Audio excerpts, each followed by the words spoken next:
जोड़ने के बाद तैयार किया गया बाबा के सामने, साक्षात्कार से तैयार हुआ। और इस चित्र में साधारणतया समझानी ये दी जाती थी, 30x40 इंच का ये चित्र है, तो उस समय ये समझाने दी जाती कि राधा कृष्ण बड़े होकर के लक्ष्मी नारायण बनेंगे। जबकि इस चित्र में जो क्लैरिफिकेशन है, जो चित्रण है, जो छापा है, उसका अर्थ ये नहीं निकलता है कि राधा कृष्ण बड़े होकर के ये लक्ष्मी नारायण बनेंगे, बल्कि इस चित्र का सही अर्थ ये निकलता है कि इसमें लक्ष्मी नारायण जो बीच में छपे हुए हैं और राधा कृष्ण जो नीचे चित्र दिया हुआ है, इनका रचयिता और रचना का संबंध है। लक्ष्मी नारायण रचयिता बीच में खड़े हुए दिखाए गए हैं, रचयिता माना माँ बाप, और राधा कृष्ण बच्चे, इनकी रचना जो सतयुग में जन्म लेंगे वो नीचे दिखाई गई। और बाबा मुरली में अक्सर प्रश्न भी पूछते हैं, लक्ष्मी नारायण का राधा कृष्ण से क्या संबंध है। तो जब संबंध बाबा मुरली में कहीं कहीं पूछते हैं तो इससे साबित होता है, तो ये राधा कृष्ण और Lakshmi Narayan the same souls तो नहीं है। संबंध है तो जरूर वो आत्माएं उस संबंध में जुड़ी हुई है। माँ बाप का और बच्चे का संबंध है, और इस चित्र में तो बिल्कुल ही क्लियर ये बात है। ऊपर हेडिंग दिया हुआ है, सबसे ऊपर स्वर्ग की रचयिता और उनकी दैवी रचना। तो यहाँ ध्यान से देखेंगे तो पता चलेगा कि के रचयिता ये बहुवचन में है, स्वर्ग का रचयिता नहीं लिखा है। अगर स्वर्ग का रचयिता लिखा होता तो रचयिता एक हो सकता था, लेकिन यहाँ लिखा है स्वर्ग के रचयिता, क्योंकि सृष्टि परिक्रिया के लिए रचना रचने वाले दो चाहिए। बच्चों की रचना या बच्चे या बच्ची की रचना दो के बगैर नहीं हो सकती। तो इसलिए यहाँ लिखा हुआ स्वर्ग के रचयिता। ऐसे नहीं कि शिव ज्योति बिंदु से कोई रचना पैदा हो जाएगी। शिव ज्योति बिंदु तो निराकार आत्मा का नाम है शिव, वो तो एक है, लेकिन निराकार से तो निराकारी वर्षा मिलेगा। निराकार की रचना भी होने का सवाल नहीं है, क्योंकि निराकार आत्मा तो अनादि अविनाशी है, तो उसको रचे जाने का सवाल नहीं है। रची वो चीज जाती है जो पहले न हो। तो रचयिता भी साकार चाहिए, रचना भी साकार चाहिए। क्रिएटर और क्रिएशन दोनों ही साकार में होने चाहिए। तो इसलिए यहाँ लिखा हुआ स्वर्ग के रचयिता अर्थात लक्ष्मी नारायण, और आगे लिखा और उनकी दैवी रचना। जो स्वर्ग के रचने वाले बहुवचन में बताए गए लक्ष्मी नारायण रचयिता, स्वर्ग के रचयिता, उनकी दैवी रचना, दैवी रचना माने देवताई रचना। उनके जो बच्चे पैदा होंगे वो देवता होंगे। अगर शिव की दैवी रचना कहें तो शिव तो भगवान है, भगवान से तो भगवान भगवती की पैदाइश होगी या देवताओं की पैदाइश होगी। देवताओं से देवताओं की पैदाइश होती है, और भगवान से भगवान भगवती तो बनेंगे। भगवान भगवती का टाइटल है संगम युगी लक्ष्मी नारायण का। सतयुग में जो देवता के रूप में बच्चे पैदा होंगे वो भगवान भगवती नहीं कहे जाएंगे, क्योंकि भगवान भगवती वो तो टाइटल है सब धर्म वालों के लिए। तो सबके माता पिता हैं, सारे विश्व के माता, कोई उनको माता पिता माने या न माने। तो स्वर्ग के रचयिता और उनकी दैवी रचना जो हेडिंग है वो इस बात को साबित करता है कि रचयिता पहले होना चाहिए और रचना बाद में होनी चाहिए। ये सारा ही चित्र रचयिता के बाद रचना के क्रम से बना हुआ है। ये जो रचयिता यहाँ दिखाए गए हैं, बीच में जो चित्र है लक्ष्मी नारायण का, ये संगम की लक्ष्मी नारायण का चित्र है। जब संगम युग पूरा होगा तो पूरा होते होते राधा कृष्ण का भी जन्म होगा बच्चों के रूप में, वो उनकी रचना है। चित्र में जो सब हेडिंग दिया हुआ है त्रिमूर्ति के नीचे, उसमें लिखा है सत्यजी दैवी सुराज्य आपका ईश्वरीय जन्म सिद्ध अधिकार है। लक्ष्मी नारायण के ताज के ऊपर ऐसा लिखा हुआ है। इस वाक्य से भी ये क्लियर हो जाता है कि सत्यजी दैवी सुराज्य जो जन्म सिद्ध अधिकार बताया है, वो जन्म सिद्ध अधिकार किसका है? ब्राह्मणों का ना।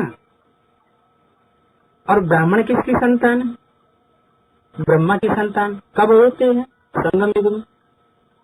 तो संगम युग में जो ब्राह्मण हैं वो ईश्वरीय जन्म सिद्ध अधिकार लेते हैं। ईश्वर से जो जन्म मिला है उससे सिद्ध होने वाला अधिकार। जैसे लखपति करोड़पति का बच्चा पैदा होता है तो करोड़पति बाप का जन्म सिद्ध अधिकार लेता है, क्योंकि उसके जन्म लेने से ही सिद्ध है कि करोड़ के ऊपर उसका अधिकार है।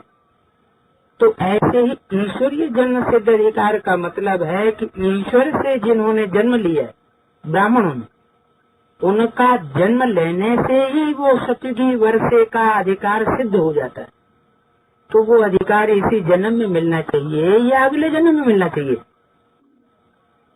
इसी जन्म में मिलना चाहिए ना, क्योंकि ब्राह्मण जन्म जब यहाँ है तो जन्म सिद्ध अधिकार भी यही होना चाहिए कि अगले जन्म में मिलेगा। तो ये वाक्य भी इस बात को साबित करता है कि कोई ऐसे भी ब्राह्मण बच्चे हैं जो परमात्मा बाप से सत्यगी दैवी स्वराज्य का वर्षा, सत्यगी दैवी स्वराज्य की राजधानी का वर्षा इसी जन्म में इसी शरीर से प्राप्त करते हैं। अगला पॉइंट इस चित्र में है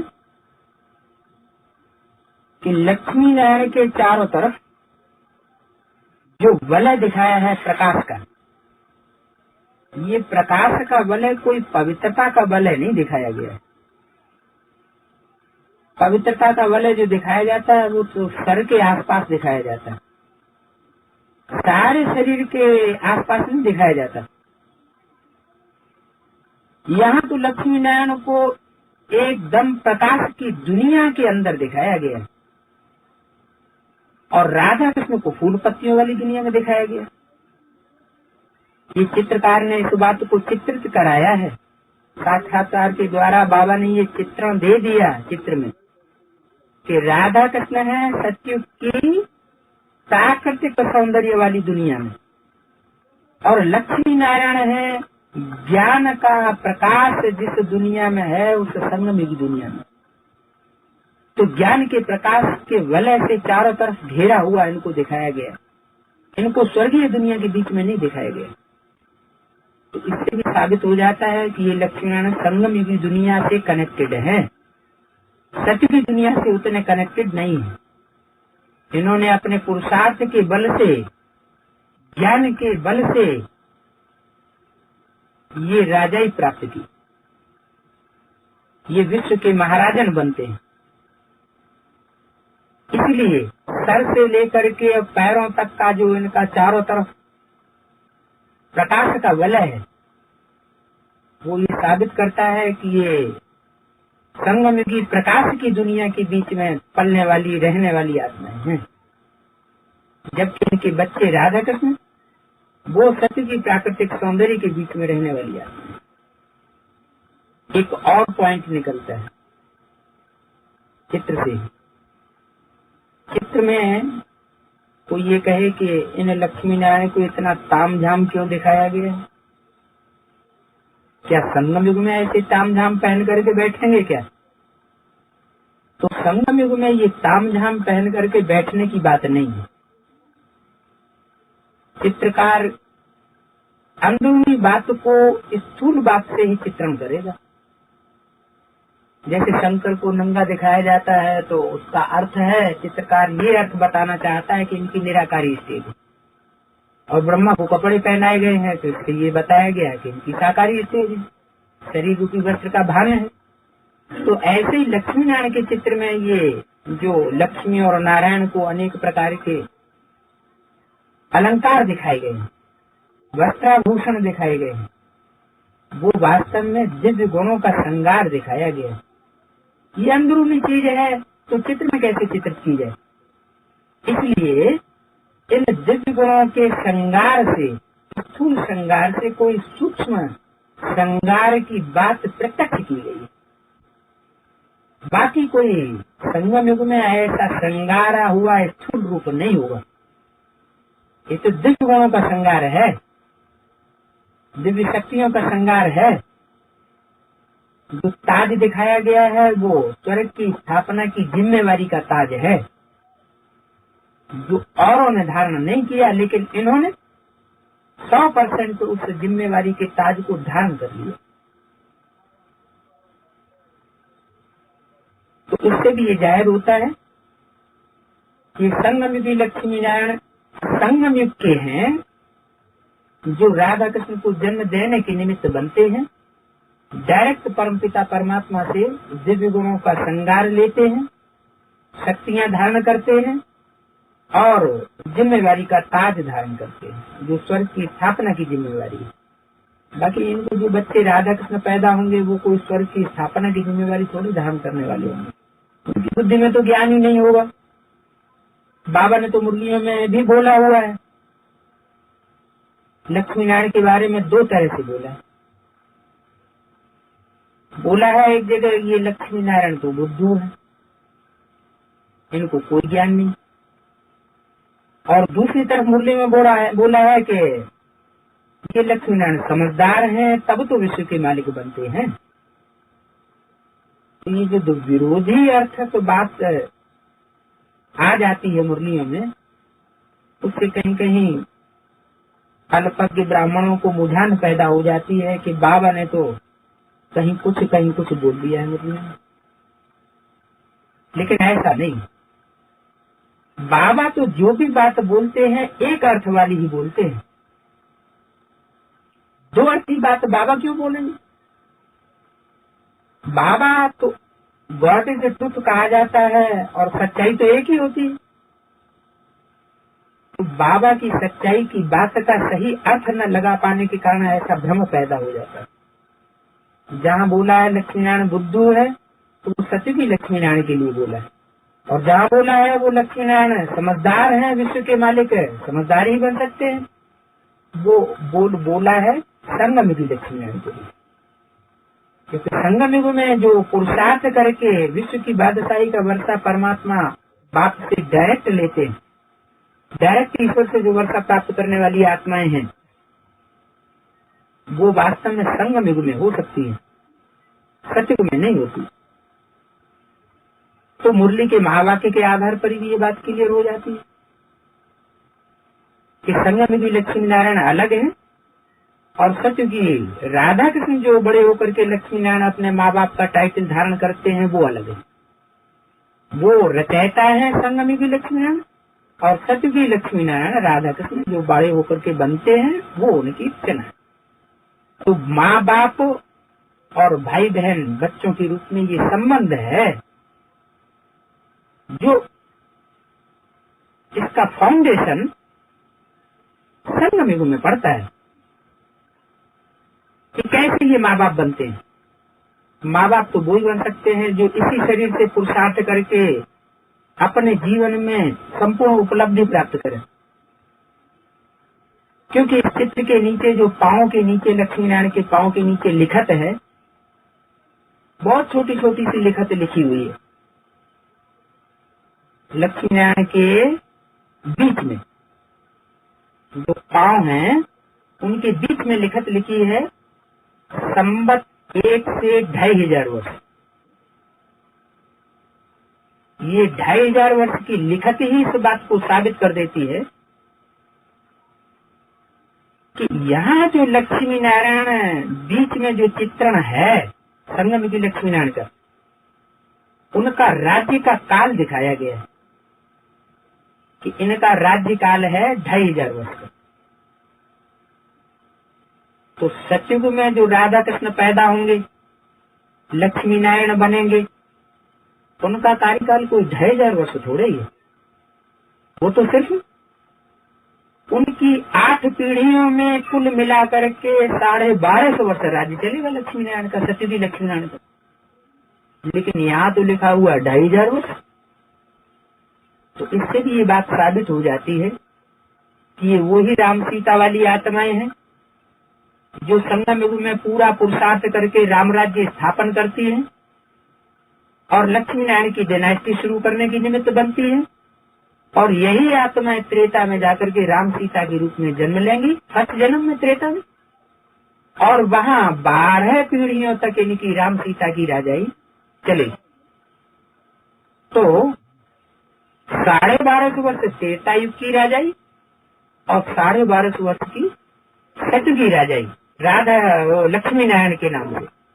ये दोनों मिलाकर के दोनों प्रकार की राजाइयों को स्थापन करने वाली आत्माएं ये संगम युग में संगम की लक्ष्मी नारायण है।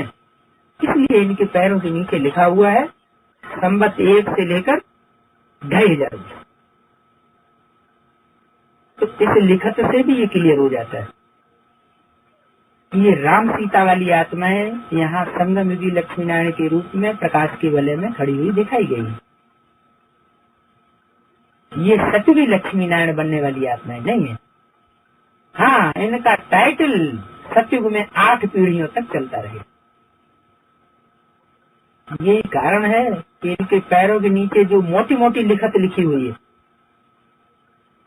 सतयुगी विश्व महाराजन श्री नारायण तथा विश्व महारानी श्री लक्ष्मी। तो ये लिखत भी इस बात को साबित करती है कि संगम की प्रकाश के वलय में खड़े हुए जो लक्ष्मी नारायण हैं बीच में खड़े हुए चित्र में, ये विश्व महाराजन हैं, ये सतयुगी महाराजन नहीं है। विश्व महाराजन और सतयुगी महाराजन में अंतर है। विश्व धर्म जहाँ होते हैं वहाँ विश्व महाराजन होंगे। सारा विश्व माना सारा जगत, माना 500 करोड़ की मनुष्य आत्माएं उनके प्रति नतमस्तक होंगी। अंग्रेज लोग भी उनको कहेंगे लॉर्ड कृष्ण,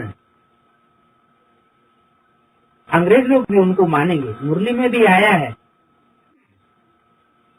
ऐसे ऐसे महावाक्य आए हैं जिनसे ये साबित हो जाता है कि स्वर्ग के रचयिता लक्ष्मी नारायण संगम युग में होते हैं। जैसे एक वाक्य है, सब कहेंगे इन लक्ष्मी नारायण को हेवन का रचयिता, हेवनली गॉड फादर। तो हेवनली गॉड फादर तो हेवन के रचयिता ही कहे जाएंगे। हाँ, ये है कि जब से ये लक्ष्मी नारायण के रूप में प्रत्यक्ष होते हैं तब से परमात्मा बाप की प्रवेशता की बात इनमें साबित नहीं होती, क्योंकि फिर तो ये पवित्र बन जाते हैं। लेकिन परमात्मा की पूरी शक्ति तो इनमें आ जाती है ना, विश्व को कंट्रोल करने की। तो इस आधार पर ये संगम युगी लक्ष्मी नारायण अलग साबित हो जाते हैं। इसके बाद जो दूसरा मोटी मोटी लिखत लिखी हुई है नीचे, सतयुगी सतयुगी राजकुमार, क्या लिखा है नीचे? सतयुगी विश्व महाराज ना, नीचे स्वयंवर पूर्व महाराज कुमार श्री कृष्ण और महाराजकुमारी श्री राधे। तो ये जो लिखत लिखी हुई है इससे भी ये साबित होता है कि ये कुमार किसी महाराजा के हैं, राधा कृष्ण। और वो महाराजा पहले ही तैयार हो चुका है, जो सारे विश्व का महाराजा है। तब तो लिखा है यहाँ महाराज कुमार श्री कृष्ण और महाराज कुमारी श्री राज है। इससे ये भी बात साबित होती है कि महाराज कुमार और महाराज कुमारी इनसे पहले ही कोई, इन कुमार कुमारी से पहले ही कोई इनका माँ बाप है जो महाराजा बन चुका है विश्व का। दोनों एक ही माता से पैदा हो गए। ये अगला पॉइंट आगे है, बताएंगे अभी। तो एक ही से पैदा नहीं, ये बताया कि महाराजा के पुत्र हैं ये, यानी इनके माँ बाप जो हैं पहले से ही महाराजा महारानी। और वो महाराजाई किससे प्राप्त की? वो महाराजाई का टाइटल उन्होंने डायरेक्ट परमपिता परमात्मा से अपने पुरुषार्थ के आधार पर प्राप्त किया।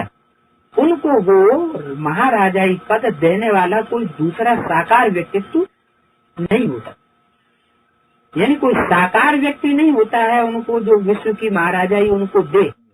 वो अपने पुरुषार्थ के आधार पर, परमात्मा की याद की शक्ति के आधार पर वो महाराजाई विश्व की प्राप्त करते हैं। जबकि राधा कृष्ण को किससे मिलती है? डायरेक्ट परमात्मा से नहीं मिलती। राधा कृष्ण को इन लक्ष्मी नारायण देवताओं से राजाई प्राप्त होती है। तो राधा कृष्ण जो सत्यकी हैं, महाराजन बनने वाले, वो डिग्रेड हो गए। क्यों? क्योंकि वो डायरेक्ट परमात्मा से प्राप्त करते हैं, संगम भी लक्ष्मी नारायण। और राधा कृष्ण उन लक्ष्मी नारायण यानी देवताओं से प्राप्त करते हैं। तो परमात्मा से जो प्राप्ति होगी और देवताओं से जो प्राप्ति होगी उसमें अंतर तो होगा ना। तो ये अंतर यहाँ चित्र में दिखाया गया है। इस चित्र का दूसरा पॉइंट है कि लक्ष्मी नारायण जो संगम युग में नर से नारायण और नारी से लक्ष्मी बनते हैं, क्योंकि ये नर से प्रिंस बनने वाले नहीं है। नर से प्रिंस तो ब्रह्मा दादा लेखराज बनते हैं सतयुग में जाकर, और नारी से प्रिंसेस ओम राधे मम्मा जाकर के बनती है सरस्वती। बाकी जो यहाँ डायरेक्ट नर से नारायण और नारी से लक्ष्मी बनते हैं, जिन्हें राम सीता वाली आत्माएं समझ लिया जाए, तो वो आत्माएं यहाँ पर इसी जन्म में इसी शरीर से पुरुषार्थ करके वो कंचन काया प्राप्त करती। राधा कृष्ण वाली आत्माएं जो सतयुग में जन्म लेंगी, वो तो अपने माँ बाप से जन्म लेकर के तब कंचन काया प्राप्त करेंगे। तो वो कोई बड़ी बात नहीं। लेकिन यहाँ ये है बड़ी बात कि इसी जन्म में इसी शरीर से जो सर्जन बाप है उसकी दी हुई नॉलेज के आधार पर वो इसी जन्म में अपने शरीर से ऐसा पुरुषार्थ करते हैं कि शरीर छोड़े बगैर शरीर के 5 तत्वों को कन्वर्ट करते, रिजुविनेट करते। अपने शरीर के इन 5 तत्वों को रिजुविनेट नहीं करेंगे, सारी सृष्टि की जो भी सामूहिक प्रकृति है, नेचर है, उसको भी चेंज करने के ये निमित्त बनते। क्योंकि बाबा ने अगस्त्यवाणी में बोला है कि प्रकृति को भी जब तक परिवर्तन नहीं किया है तब तक समझो कि विश्व का परिवर्तन नहीं हो सकता। तो प्रकृति माने 5 तत्व। तो आत्मा के संपर्क में रहने वाले 5 तत्व, दुनिया भी पहले 5 तत्व सुधरेंगे या शरीर के 5 तत्व पहले सुधरेंगे? आत्मा के पहले संपर्क में कौन सी चीज है? शरीर। तो शरीर के 5 तत्वों का परिवर्तन होता है, अरस परस है। दुनिया भी धीरे धीरे चेंज होती है, दुनिया के 5 तत्व भी चेंज होते हैं, लेकिन उनका आधार है आत्मा से संबंधित जो शरीर है, वो शरीर का परिवर्तन। तो शरीर के 5 तत्वों का भी परिवर्तन होता है। तो कैसे होता है, क्या तरीका है, वो समझने की चीज है। तो बाबा ने बताया है मुरलियों में कि मैं सर्जन हूँ। तो सर्जन है तो दुनियावी सर्जन, जब परमात्मा खुद सर्जन बन के आएगा तो दुनियावी सर्जन के मुकाबले तो अच्छी प्लास्टिक सर्जरी करेगा ना। उन सर्जन की हुई प्लास्टिक सर्जरी तो इसी जन्म में खराब हो जाती है, दोबारा करानी पड़ती है, दोबारा करानी पड़ती है। परमात्मा तो ऐसा सर्जन होना चाहिए जो एक स्थायी काम करके जाने वाला। तो बाबा कहते भी हैं, मैं 21 जन्मों के लिए तुमको निरोगी काया देता हूँ। वास्तव में बाबा ऐसा सर्जन है जो 21 जन्म के लिए तो हमको निरोगी काया बनती है, लेकिन इस जन्म के लिए भी हमारी निरोगी काया बनती है योग बल के आधार पर। उसके लिए धोबी का भी मिसाल दी है कि मैं ऐसा धोबी हूँ वंडरफुल, जो तुम्हारा कपड़ा, शरीर रूपी वस्त्र और आत्मा रूपी नैया, वो शरीर रूपी नैया और शरीर रूपी वस्त्र दोनों को पार ले जाने वाला एक खेवैया या धोबी हूँ। तो धोबी है तो दुनियावी धोबियों से तो अच्छा ही होगा ना। दुनियावी धोबी भी ऐसे तो नहीं कहते कि तुम कपड़ा डाल जाओ, अगले जन्म में हमसे कपड़ा ले लेना। वो भी इसी जन्म में तो क्या 2-4 दिन के अंदर ही कपड़ा धो करके देते हैं ना। चलो ये स्थूल कपड़ा नहीं है, ये तो शरीर रूपी वस्त्र है, 63 जन्म का बिगड़ा हुआ। तो परमात्मा बाप ये गारंटी लेते हैं, ये वंडरफुल धोबी इसी बात का है कि मैं तुम्हारे वस्त्र को ऐसा धोता हूँ जो 21 जन्म तक ये निरोगी बना रहे। मतलब ये है कि वंडरफुल धोबी इस बात में नहीं है कि वो कोई अगले जन्म में धो करके कपड़ा देगा और उस जन्म में हमारा कपड़ा फाड़ देगा, नहीं। ऐसे तो ब्रह्मा कुमार कुमारी जिन्होंने लक्ष्य ले रखा है ब्रह्मा का कि ब्रह्मा ही हमारा गुरु है, ब्रह्मा ही हमारा सब कुछ है, इससे जाति बढ़ करके हमारा पुरुषार्थ कुछ नहीं हो सकता। तो जिन्होंने लक्ष्य ही अधूरा लिया हुआ है नर से प्रिंस बनने का, उनके जीवन के लिए तो ये बात संभव है कि उनको शरीर छोड़ना पड़े। लेकिन बाबा ने हमें लक्ष्य दिया है नर से नारायण बनने। तो नारायण की काया तो जरूर है, कंचन काया होती है। तो इसी जन्म में हमको कंचन काया परमात्मा बनाता है। तो बनाने का प्रोसीजर क्या होगा वो भी बताया कि सर्प का मिसाल है तुम बच्चों का। तो सन्यासी लोग ऐसे ही उठाए लेते हैं, झूठा उदाहरण देते हैं, लेकिन वास्तव में तुम बच्चों की बात है। देखिए सर्प अपनी कैंचुल त्यागता है, वैसे तुम बच्चे भी अपनी पुरानी खल को त्याग देंगे और नई खल डालेंगे। तो शरीर रूपी वस्त्र ही खल है। तो ये शरीर रूपी वस्त्र जो खल है वो कोई हम ब्रह्मा बाबा की तरह त्याग करके कोई शरीर हमेशा के लिए नहीं छोड़ देंगे।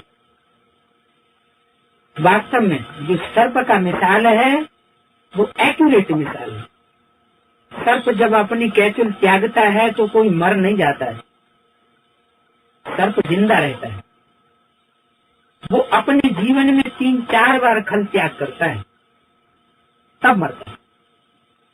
जैसे कि सृष्टि चक्र के चित्र में बताया कि आत्मा को तमो प्रधान से सतो प्रधान बनने में 4 आयामों से गुजरना पड़ता है। 4 बार शूटिंग पीरियड से अप एंड डाउन में आना पड़ता है।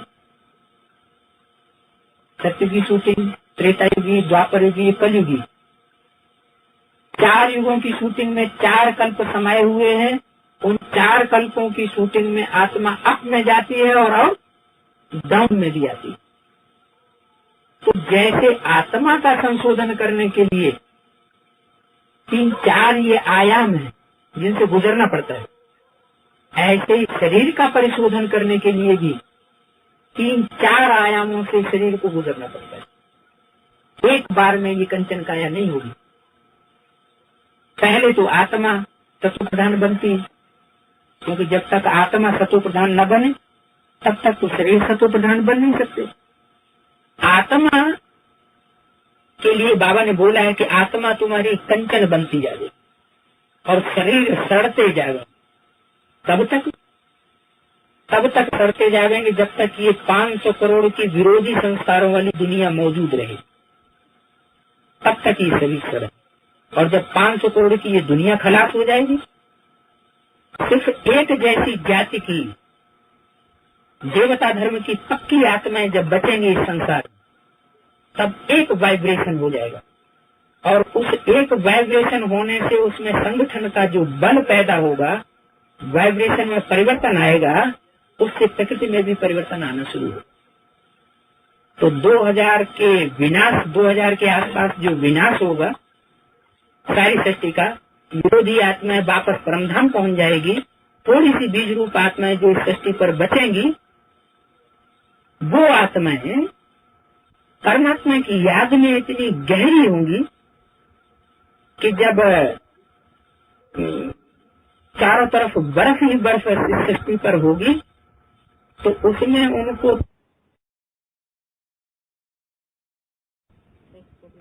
बताया था कि 2000 के बाद या उसके आसपास एटमिक विस्फोट होने के कारण पृथ्वी का बैलेंस बिगड़ जाएगा। बड़े बड़े भूकंप आएंगे। उत्तरी ध्रुव और दक्षिणी ध्रुव पर जो पहाड़ हैं बर्फ के, वो पिघलेंगे। समुद्र का धरातल ऊंचा उठ जाएगा और जो बड़े बड़े महाद्वीप हैं वो सब समुद्र के अंतराल में समाये जाएंगे। उस समय जो एटमिक विस्फोट से गर्मी बढ़ेगी, उससे समुद्र का पानी खौल करके ऊपर भाप बन करके उड़ेगा और कई दिनों तक मूसलाधार बरसात होगी। तो जो मूसलाधार बरसात कई दिनों तक होगी सृष्टि पर, उसके प्रभाव से जो सृष्टि का वातावरण एटमिक विस्फोट होने से गर्म हो गया था, वो एकदम ठंडा हो जाएगा। पृथ्वी की दूरी चेंज होगी और चारों तरफ इस सृष्टि पर बर्फ ही बर्फ का वातावरण एक बार बन जाएगा। उस बर्फ में वो श्रेष्ठ पुरुषार्थी आत्माएं अपने शरीर को त्याग करके मन बुद्धि से परमधाम जाएंगे।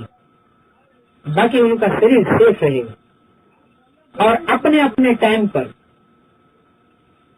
नंबरवार पुरुषार्थ अनुसार वो अपने शरीर में वापस आएंगे। तो अंत मते को गते के अनुसार जब वापस आएंगे तो उनकी आत्मिक स्टेज बनी हुई होगी, परिपक्व स्टेज। वो आत्मिक स्टेज में रह करके लंबे समय तक फिर पुरुषार्थ करेंगे, क्योंकि संगम युग तो 100 साल का बताया गया है। यानी 2000 के बाद भी सन 36-37 तक, संगम युग के 100 साल पूरे होने तक कोई आत्माओं का पुरुषार्थ चलता रहेगा। तो उस पीरियड में जो राधा कृष्ण को जन्म देने वाली आत्माएं हैं, विश्व महाराजा ने विश्व महारानी, विश्व में साबित होने वाले, वो सबसे शॉर्ट पीरियड में अपने योग बल के आधार पर अपने शरीर के 5 तत्वों को 18 वर्ष के अंदर चेंज कर देंगे। उस 18 वर्ष के पीरियड में उन्हें 3-4 आयामों से गुजरना पड़ेगा। एक बार में शरीर पूरा कंचन काया 100% नहीं बनेगा। जैसे कोई व्यक्ति बीमार होता है लंबे समय तक, तो उसकी ऊपर की जो त्वचा है वो उभर जाती है और नई त्वचा आ जाती है। तो ऐसे ही होगा, एक बार परिवर्तन, दूसरी बार परिवर्तन, तीसरी बार परिवर्तन और चौथी बार में पूरी कंचन काया बन जाए। फिर राधा कृष्ण जैसे बच्चों का उस कंचन काया वाले शरीर से जन्म होता है। इस तरह पहला यीशु राधा कृष्ण, और वो कोई अकेला राधा कृष्ण बच्चा तो पैदा नहीं होगा, और भी बच्चे उस समय पैदा होना शुरू होंगे। इस तरह अगले 18 वर्षों में, 18 से लेकर के 36 तक 4.5 लाख जो पुरुषार्थी हैं बीज रूप आत्माएं, जो अपने शरीर को कंचन काया बनाने वाले होंगे, वो परिपक्व स्टेज में तैयार हो जाएंगे सन 36, और राधा कृष्ण जैसे 4.5 लाख बच्चों को जन्म दे देंगे। इस तरह ये कंचन काया से कंचन काया जैसे शरीरधारी बच्चों की उत्पत्ति होगी। तो ये श्रेष्ठ पुरुषार्थी लक्ष्मी नारायण जैसे इसी जन्म में इसी शरीर को कंचन काया बनाने वाले साबित हो जाए। बाकी राधा कृष्ण जैसी आत्माएं तो अगला जन्म लेकर के अपने माँ बाप के पुरुषार्थ के आधार पर वो प्रॉपर्टी प्राप्त करती हैं कंचन काया की, अपने पुरुषार्थ से कंचन काया बनाती नहीं। इस लक्ष्मी नारायण के चित्र में अगला जो प्रकरण है समझने का वो है कि लक्ष्मी नारायण यही बनना है, वो तो ठीक है, यही कंचन काया बनानी है वो तो ठीक है, लेकिन जिनको यही कंचन काया बनानी है उनके बारे में एक अपवाद चल गया है ब्राह्मणों की दुनिया में। वो अपवाद ये है कि राम सीता तो फेल हो गए। मुरली में बाबा ने बोला हुआ राम सीता फेल हुए, तो जो फेल होने वाले राम सीता हैं उनको राधा कृष्ण का दास दासी बनना पड़ेगा। तो पहली बात तो यह है कि सत्युग में प्रकृति दासी होती है या वहाँ दास दासी रखने की जरूरत पड़ती है? सत्युग में कोई दास दासी रखने की जरूरत है नहीं। क्यों? क्योंकि वहाँ तो सब श्रेष्ठ आत्मा है। ये दास दासी बनने वाली बात जो है वो यहाँ संगम युग के अंदर की है, सत्युग में दास दासी की बात नहीं।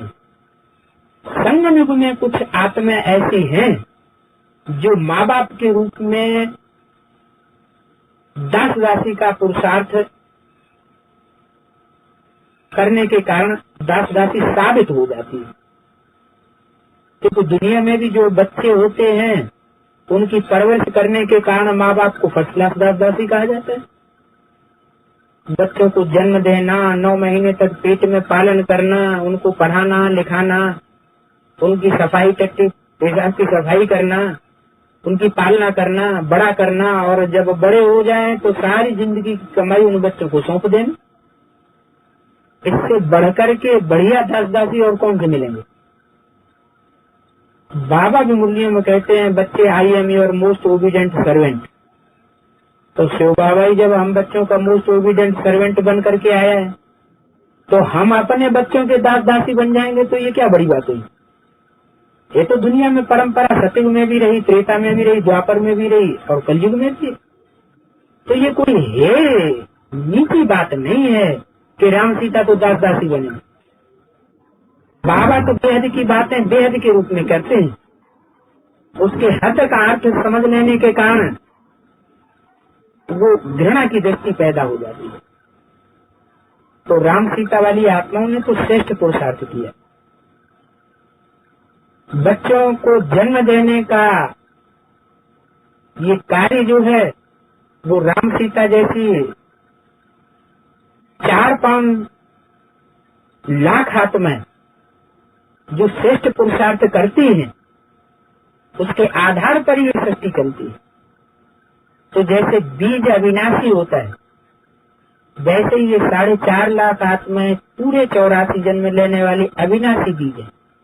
बीज कोई पिता कहा जाता है। ये पिता स्वरूप आत्माएं जो राधा कृष्ण जैसे बच्चों को जन्म देती हैं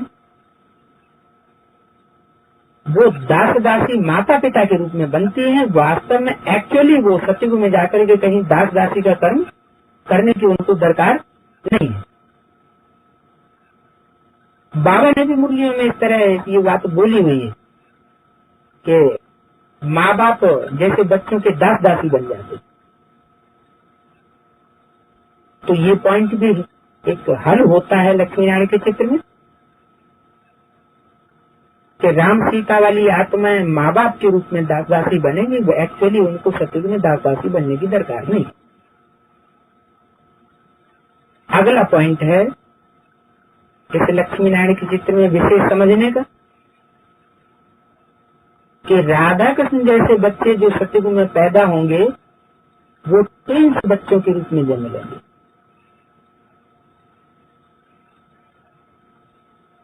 मतलब साथ साथ पैदाइश होगी भाई बहन की। इसका प्रूफ इस चित्र में भी दिया गया है। आप राधा कृष्ण के चेहरों को बड़े ध्यान से देखिए, क्या चेहरों में कुछ समानता दिखाई पड़ती है? दी सेम चेहरे हैं या नहीं है? जरूर है। तो जो भी आज की दुनिया में भी ट्विंस बच्चे पैदा होते हैं, उनके शरीर में, उनके चेहरे में बहुत कुछ समानता देखने में आती है, क्योंकि समान पुरुषार्थी रहेगी। थोड़ा सा अंतर जरूर रह जाता है, क्योंकि हर आत्मा के पुरुषार्थ में थोड़ा तो अंतर होगा। तो मम्मा और बाबा के पुरुषार्थ में संगम युग में थोड़ा सा अंतर रहा, बाकी समान पुरुषार्थी थे दोनों। इसलिए सतयुग में भी जाकर के साथ साथ जन्म लेते हैं, साथ साथ शरीर छोड़ते हैं, एक जैसा चेहरा मोहरा मिलता है। तो इस बात को सुन करके कोई ब्रह्मा कुमार कुमारी जिनमें देह अभिमान ज्यादा होता है, वो कहते हैं अरे ये तो बड़ी छीछी बात सुनाते हैं कि वहाँ भाई बहन बन के हम पैदा होंगे और फिर भाई बहन ही बड़े होकर के शादी कर लेंगे। अरे सतयुग में साधमाना वगैरह कुछ नहीं होता। साधमाना, शादी करना, त्योहार करना, फंक्शन करना, ये सतयुग में करने की दरकार नहीं है। वहाँ तो रोज ही साधमाना है, रोज ही फंक्शन है। फंक्शन तो इस दुनिया में किया जाता है जहाँ आदमी दुखी हो रहा है, तो एक दिन कोई न कोई त्योहार मना लिया, खुशी मना ली। सतयुग में कोई अलग से कोई ऐसा दिन तैनात नहीं किया जाता, कोई ऐसा कोरोनेशन नहीं होता। ये तो यहाँ संगम युग की बात है शास्त्रों में, तो स्वयंवर हुआ। स्वयंवर का मतलब है स्वयंवरण करना।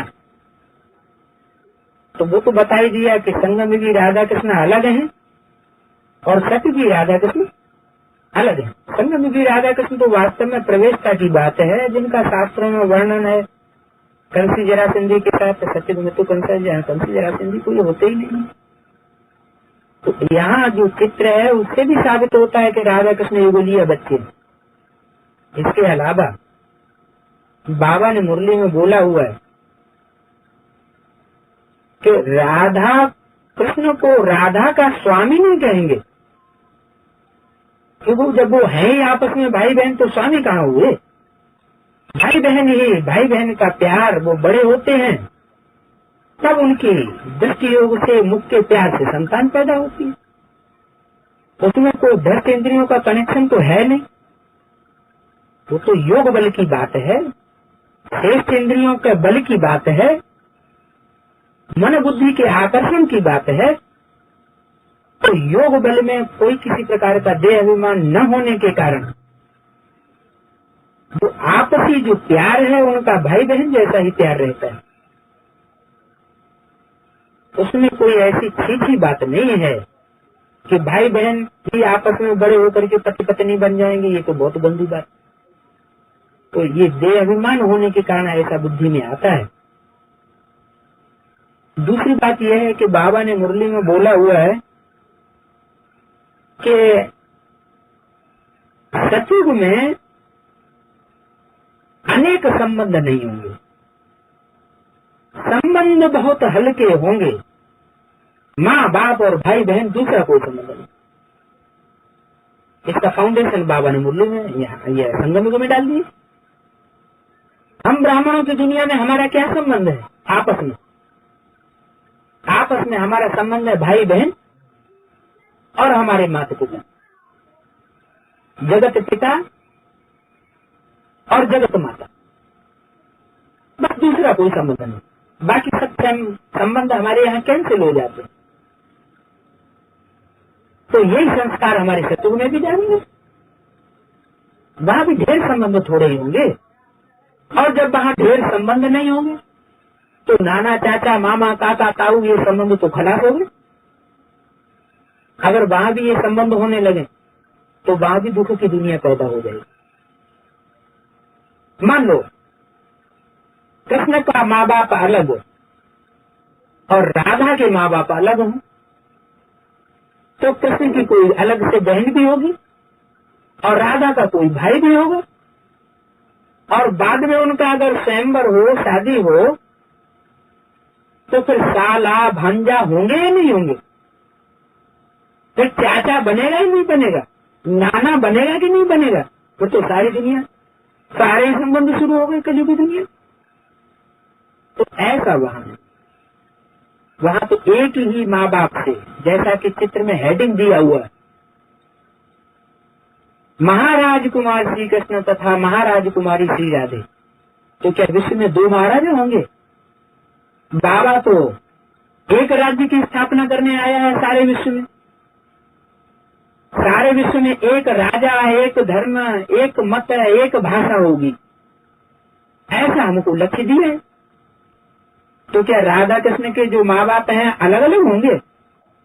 दो विश्व में महाराजा होंगे क्या? नहीं। वास्तव में जो शिव बाबा स्थापन करते हैं नई दुनिया, उसमें एक ही महाराजा और एक ही महारानी। तो उन्हीं महाराजा महारानी से राधा कृष्ण का जन्म होता है प्रिंस रूप में, जुगलिया बच्चों के रूप में। जितने भी युगल वहां होंगे उन सबके युगलिया बच्चे पैदा होंगे। कोई प्रश्न करता है कि जब सबके युगलिया ही बच्चे पैदा होंगे, दो माँ बाप में से दो बच्चों का ही जन्म होगा, तो अगली पीढ़ी में जनरेशन बढ़ेगी कैसे? जनसंख्या कैसे बढ़ेगी सत्युग की? तो उसका परिहार बाबा ने मुरली में कर दिया है। बाबा ने बोला है कि जो रॉयल फैमिली होती है उसमें रॉयल्टी ज्यादा होने के कारण दो ही बच्चे पैदा होंगे, लेकिन कोई फोर्थ क्लास कैटेगरी की प्रजा भी होती है, उसकी संख्या ज्यादा होती है, तो उनमें कोई माँ बाप से दो यीशु भी पैदा होंगे। एक ही जीवन में दो बार ट्विंस का जन्म, तो एक ही माँ बाप के चार बच्चे भी होंगे। लेकिन सत्युग के आदि में वो कार्य कम होगा तादाद में, और सत्युग के अंत में वो ट्विंस बच्चे दो बार के जन्म लेने वाले ज्यादा तादाद में। तो इस तरह धीरे धीरे आबादी, पॉपुलेशन बढ़ती है। अगला हेडिंग इस चित्र में नीचे लिखा हुआ है, लिखत उससे संबंधित है संदेश। वो संदेश लिखा है नीचे, चित्र के नीचे, आने वाले 10 वर्षों में भारत से भ्रष्टाचार और विकारों का अंत होने वाला है, और उसके शीघ्र पश्चात क्या लिखा है? भुवनहार विश्व युद्ध के पश्चात सूर्यवंशी श्री लक्ष्मी श्री नारायण का राज्य शीघ्र ही आने वाला। हाँ, तो ये लिखत जो है इस बात को साबित कर देती है कि जब ये चित्र छपाया गया था, 66 में छपाया गया था, मम्मा के शरीर छोड़ने के बाद, जिस समय प्रजापिता की बात आई है, त्रिमूर्ति और झाड़ के चित्र में प्रजापिता शब्द नहीं ऐड है, ब्रह्मा कुमारी ईश्वरी विश्वविद्यालय के साथ। और लक्ष्मी नारायण और सीढ़ी के चित्र 66 के बाद बने हैं, उनमें प्रजापिता शब्द ऐड है, प्रजापिता ब्रह्मा कुमारी ईश्वरी विश्वविद्यालय। तो इससे ये साबित होता है कि ये चित्र 66 में ही तैयार हुआ है पहली बार, और 66 में ये घोषणा 10 वर्ष की कराई गई है, जो घोषणा का काल 76 में पूरा होता है। तो 76 में ये 10 वर्ष के अंदर भारत में से भ्रष्टाचार और विकारों का अंत हो जाना चाहिए। लेकिन एक तो इसका हद का अर्थ है, तो हद का अर्थ लगाने वाले ब्रह्मा कुमारों ने ये समझ लिया कि 76 में तो भारत में से भ्रष्टाचार विकारों का अंत हुआ ही नहीं, सारे भारत में तो होना दूर है, एक ब्रह्मा कुमारी भी नहीं ऐसा दिखाई पड़ता जिसमें ये भ्रष्टाचार विकारों का अंत हुआ हो। मनुष्य से कोई देवता बना होता 76 में, इसलिए इस चित्र को बिगाड़ दो, अथवा तो इस चित्र में जो 10 साल की घोषणा लिखी हुई है इसको बिगाड़ दो। तो उन्होंने 10 साल के ऊपर चिप्पा लगा दिया है, चित्र को ही उड़ा दिया। लेकिन ये सबकी जरूरत नहीं थी। बेहद का बाप बेहद के बच्चों से बेहद की बातें करते। भारत शब्द कोई भारत की जमीन के लिए या भारत के 70-80 करोड़ मनुष्य आत्माओं के लिए लागू नहीं होता है। ये भारत माता कहा जाता है। तो इससे साबित है कि जरूर कोई माता है जो भारत का प्रतिनिधित्व करने वाली, जिसके लिए पहली अव्यक्तवाणी में बोला भारत माता शिव शक्ति अवतार, अंत का यही नारा। वो शिव की शक्तियां ही निकलेंगी जो सारे विश्व में से विकारों का खुलासा करेंगे, भ्रष्टाचार को दूर करेंगे, संघार कारिणी गाई जाती। लेकिन यहाँ तो 76 की बात है कि 76 में भारत में से भ्रष्टाचार विकारों का अंत होना चाहिए। तो वास्तविकता ये है कि बाबा ने जो बात बोली थी कि भारत में से भ्रष्टाचार और विकारों का 10 वर्षों में अंत होगा, वो वास्तव में गुप्त शक्ति 76 से ही वो पार्ट बजाना शुरू कर दिया। उसमें से भ्रष्टाचार और विकारों का अंत हुआ पड़ा है प्रैक्टिकल कर्मणा के जीवन में। कोई देवी नहीं बन जाती। देवी देवताओं की प्रत्यक्षता तो युगल रूप में होगी, सिंगल रूप में प्रत्यक्षता नहीं होती। लेकिन इस बात का प्रूफ है कि प्योरिटी से यूनिटी जरूर देखने में आती। जहाँ प्योरिटी होगी वहाँ यूनिटी जरूर है। प्योरिटी नहीं होगी तो यूनिटी भी नहीं। बाबा ने मिसाल दिया है रानी मक्खी का कि रानी मक्खी शहद की जब एक उड़ती है तो उसके पीछे पीछे सारा झाड़ जाता है। तो वास्तव में बात इस यज्ञ की है। रानी मक्खी तो तैयार हुई पड़ी है 76 से। सिर्फ उसके संगठन में से एक सत्ता छोड़ करके दूसरे सत्ता बढ़ाने की बात है। वो भारत माता शिव शक्ति अवतार अर्थात उसकी प्रत्यक्षता रूपी जन्म जब होगा तो सब उसको फॉलो करेंगे। सारा ब्राह्मण परिवार में जो भी श्रेष्ठ आत्माएं हैं, प्योरिटी को विशेष महत्व देने वाली आत्माएं हैं, वो उसके पीछे पीछे चल पड़े। तो क्या भारत माता का ही जन्म है? भारत माता है तो क्या वो माता विधवा थी क्या? पिता नहीं था क्या? भारतीय परंपरा में तो विधवा की पूजा नहीं होती। विधवा को तो हेय दृष्टि से देखा जाता है।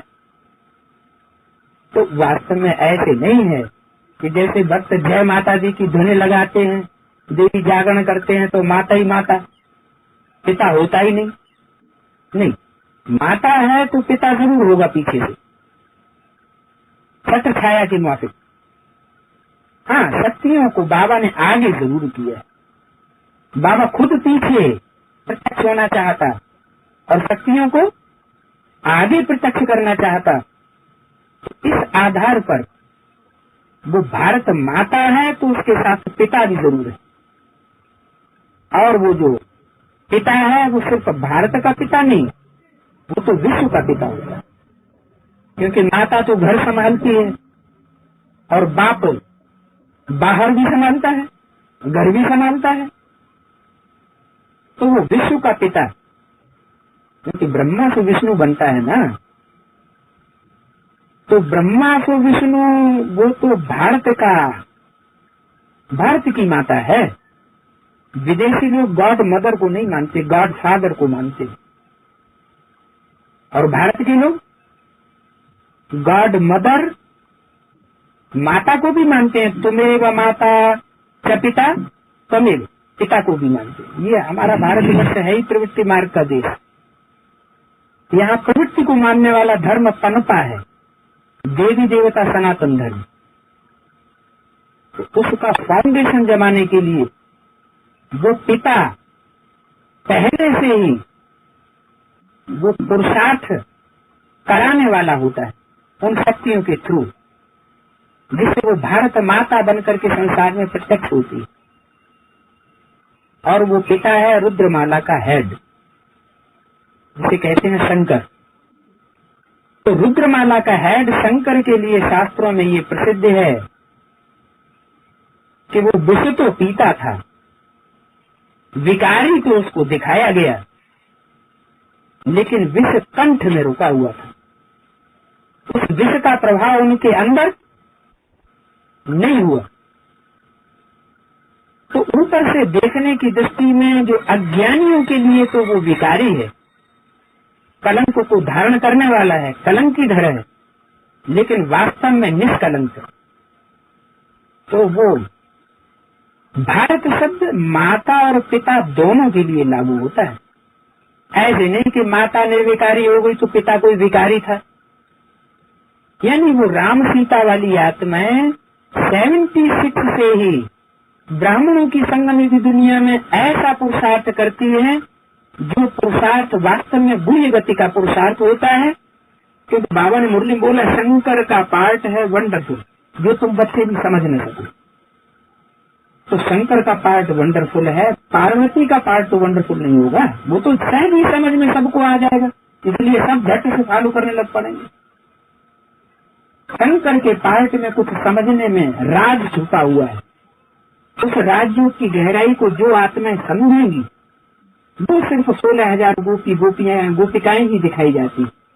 गोप का मतलब ही है, गोपिका का मतलब ही है गुप्त पुरुषार्थी। सारी दुनिया उस बात की गहराई को नहीं समझ सकेगी कि उन गोपिकाओं ने कैसा गुप्त संबंधों को परमात्मा के साथ जोड़ा था, जिसमें वो योगी भी था, गृहस्थी जीवन में रहते हुए भी, भोगी जीवन में रहते हुए भी योगी कैसे था। तो वो बात समझने की है। तो ऐसे नहीं कि माता सीता वो कोई निर्विकारी बनी 76 से और प्योरिटी के आधार पर उसने अपनी यूनिटी तैयार की, शिव शक्तियों का संगठन तैयार हुआ। कितनी ब्रह्मा कुमार कुमारियां हैं भारतवर्ष में और विदेशों में भी, जिन्होंने अपने जीवन को अर्पण किया है। क्या उनमें से 108 शक्तियां ऐसी नहीं होंगी नंबरवार पुरुषार्थ अनुसार जो पवित्रता के लिए बिल्कुल दृढ़ प्रतिज्ञ हो? चलो 108 नहीं होंगी, एक तो होगी। बाबा ने जो महावाक्य बोला है कि 76 में भारत से भ्रष्टाचार विकारों का अंत होने वाला है, वो उसी एक शक्ति के लिए बोला है। कोई तो प्रूफ?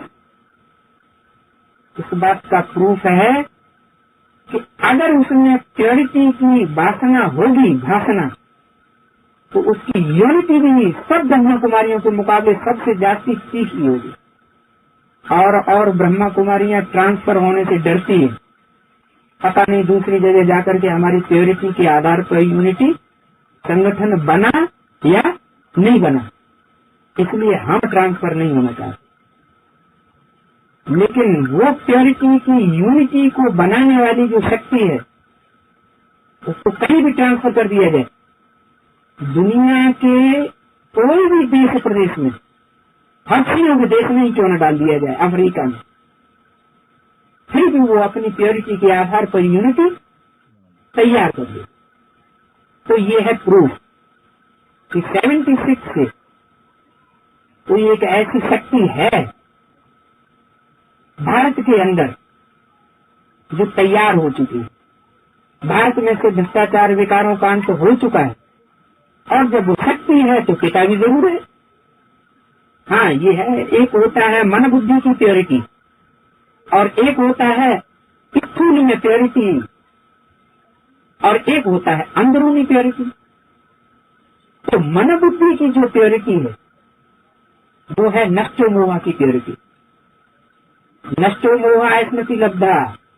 तुम बच्चे कर्मेंद्रियों से भले कोई भी कर्म करो, लेकिन बाप की याद होनी चाहिए, तो तुम्हारे कर्म भी क्या हो जाएंगे? अकर्म हो जाएंगे। लेकिन 100% याद होनी चाहिए। अगर 99% याद है और 1% भी अगर देहभान है तो उस कर्म का पाप जरूर बने। तो बाबा ने तो मुरली में बोला है, मैं ऐसे से विनाश कराता हूँ जिस पर कोई पाप न लगे। तो शंकर का तो पार्ट ही निराला है तो वो जगत पिता का पार्ट। समाधिदेव है पुरुष पुराण कहा जाता है, लेकिन पार्वती के पार्ट को तो समझा जा सकता है। पार लगाने वाली को भी पार्वती कहा जाता है। तो वो पार्ट अंत में खुलता है। कहते भी है छुपा रुस्तम बाद में खुले।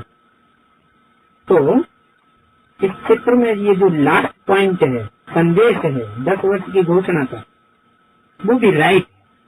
ये झूठी बात नहीं है कि 10 वर्षों में भारत से भ्रष्टाचार विकारों का अंत नहीं हुआ। भारत शब्द जो है वो राम सीता वाली आत्माओं के लिए लागू किया है बाबा ने। एक वाक्य भी बाबा ने बोला है इसका इशारा देने के लिए। बाबा ने बोला कि रामायण में सारी कथा भारत के ऊपर है, सिर्फ समझाने का खेल चाहिए। अरे रामायण में सारी कथा राम सीता के ऊपर है, राम रावण के ऊपर है या भारत के ऊपर है सारी कथा? तो बाबा ने ये सिद्ध किया, साबित किया कि रामायण की कथा तो वास्तव में हीरो हीरोइन के ऊपर ही होती है, विलेन के ऊपर तो नहीं होती। तो रामायण के हीरो हीरोइन कौन है? राम सीता। तो राम सीता ही वास्तव में भारत का प्रतिनिधित्व करने वाली आत्माएं हैं। मर्यादा के बारे में जब कोई मिसाल दिया जाता है तो मर्यादा पुरुषोत्तम की तरफ इशारा किया जाए।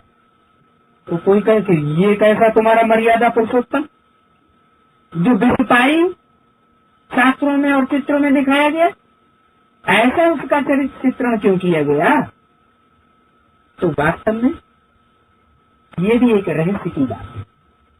यहाँ जो सारा ब्राह्मण परिवार में जो भी श्रेष्ठ आत्माएं हैं, प्योरिटी को विशेष महत्व देने वाली आत्माएं हैं, वो उसके पीछे पीछे चल पड़े। तो क्या भारत माता ही गायन है? भारत माता है तो क्या वो माता विधवा थी क्या? पिता नहीं था क्या? भारतीय परंपरा में तो विधवा की पूजा नहीं होती।